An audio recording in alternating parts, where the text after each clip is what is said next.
बड़ी भाग्यशाली जमीनिया हो जहाँ होला हवनिया।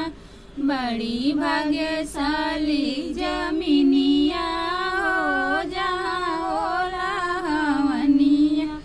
हवना महक सुनी ब्रह्मा जी आए। हवना महक सुनी ब्रह्मा जी आए।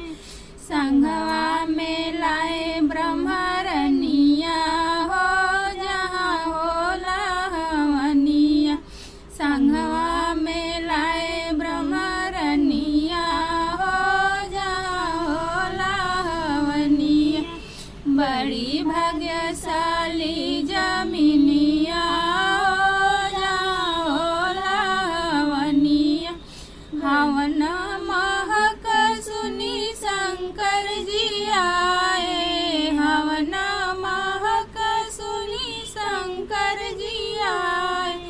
संघवा में लाए गौरनिया हो जहाँ होला हवनिया। संघवा में लाए गौरनिया हो जहाँ होला हवनिया। बड़ी भाग्यशाली जमीनिया हो जहाँ होला हवनिया।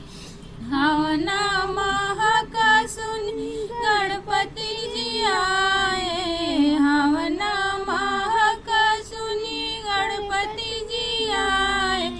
संघवा में रिद्धि सिद्धि रनिया हो जहाँ होला हवनिया। संघवा में रिद्धि सिद्धि रनिया हो जहाँ होला हवनिया।